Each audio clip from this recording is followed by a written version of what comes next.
Assalamualaikum warahmatullahi wabarakatuh. Saya Erza Refatan dari kelas 2B Teknik Informatika S1.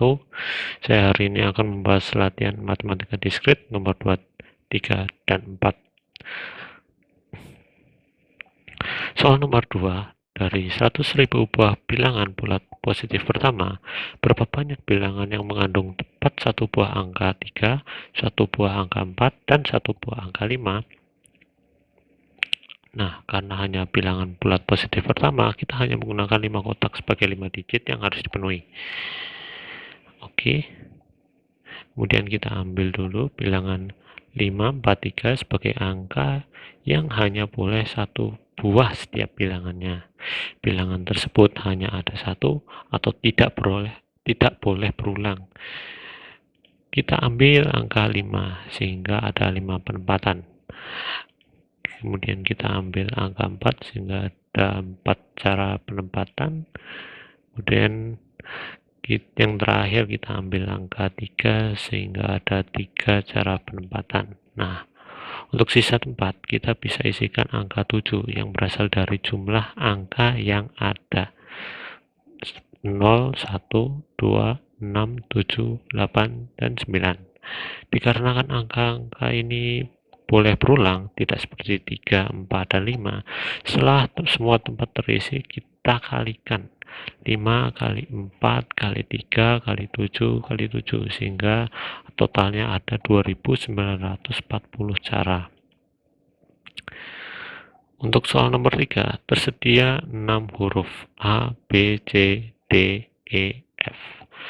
Berapa jumlah pengurutan 3 huruf jika A. Tidak ada huruf yang diulang, B. Boleh ada huruf yang berulang, C. Tidak boleh ada huruf yang diulang tetapi huruf E harus ada, dan D. Boleh ada huruf yang berulang dan harus ada huruf E.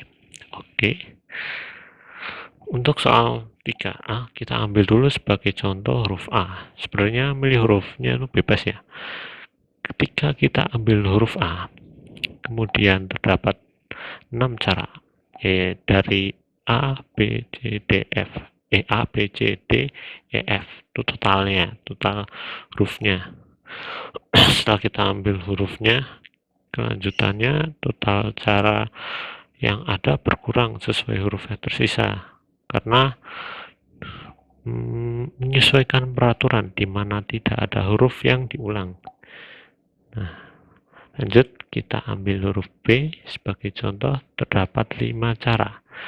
Dan yang terakhir kita semua kita kalikan 6 kali 5 kali 4 dan hasilnya terdapat 120 caranya. Soal 3B boleh ada huruf yang berulang. Karena diperbolehkan ada huruf yang berulang, bahkan semua yang berulang ya. Maka semua kotak itu memiliki 6 cara yang berasal dari jumlah huruf, yaitu A, B, C, D, E, F. Totalnya 6. Kemudian kita kalikan dan hasilnya 216 cara. Soal 3C. Tidak ada huruf yang berulang. Oke, tetapi huruf E harus ada. Pertama, hal ini menunjukkan bahwa huruf E juga tidak berulang, yang artinya hanya ada 3 cara penempatan huruf E.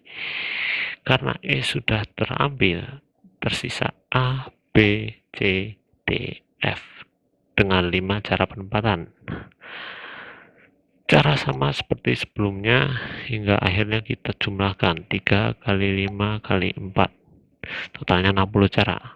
Untuk huruf E saya jelaskan lebih dalam setelah ini. Nah, soal 3D. Boleh ada huruf yang berulang, huruf E harus ada. Nah, yang dimaksud huruf E sebelumnya ada 3 penempatan itu dikarenakan huruf hanya bisa ditempatkan di antara kotak pertama, kedua, dan yang ketiga. Tapi kali ini huruf E itu bisa berulang. Maka saya jelaskan satu persatu berdasarkan huruf E yang ada. Pertama, jika huruf E hanya ada satu, maka ada 3 cara penempatan seperti sebelumnya. Kemudian untuk kotak selanjutnya dan seterusnya diisi 5 karena diperbolehkan berulang-ulang ya, sehingga banyak susunan yang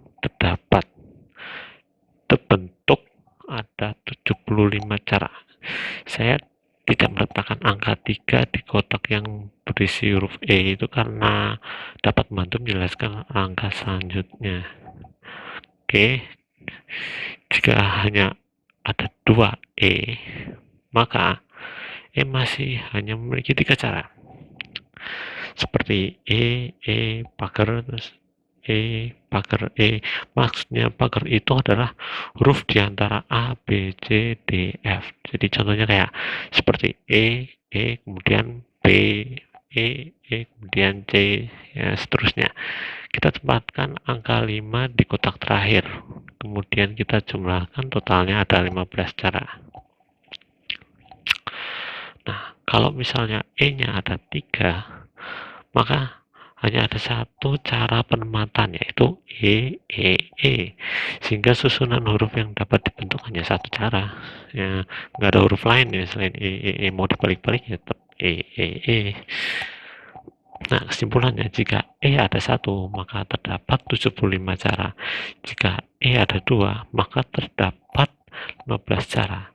Dan jika ada 3, maka hanya terdapat satu cara. Sehingga banyak susunan huruf yang dapat dibentuk sesuai peraturan tersebut ialah 75 tambah 15 tambah 1, yaitu 91 cara. Oke, soal nomor 4. Tentukan banyak cara pengaturan agar 3 orang mahasiswa jurusan teknik informatika, 4 orang mahasiswa teknik industri, 4 orang mahasiswa teknik otomotif, dan 2 orang mahasiswa farmasi. Oke, dapat duduk dalam satu baris sehingga mereka dari departemen yang sama duduk berdampingan. Oke. Jumlah kursi 13, berasal dari 3 tambah 4 tambah 4 tambah 2 jumlah mahasiswanya. Karena urutan orang yang di dalam jurusan itu tidak dipentingkan, maka kita dapat mengabaikan jumlah kursinya. Nah, kita langsung aja fokus pada pada 4 jurusan tersebut. Oke, dengan cara permutasi kombinasi kita dapat menghitung berdasarkan jumlah jurusan yang ada dengan total mahasiswa yang ada sesuai jurusannya. 6 kali 24 kali 24 kali 2 dan kali 24 yang berasal dari 4 jurusan tersebut ya, sehingga terdapat 165.880 cara. Sekian dan terima kasih. Mohon maaf jika ada salah tutur kata. Moga-moga presentasi ini bisa bermanfaat bagi kita semua. Wassalamualaikum warahmatullahi wabarakatuh.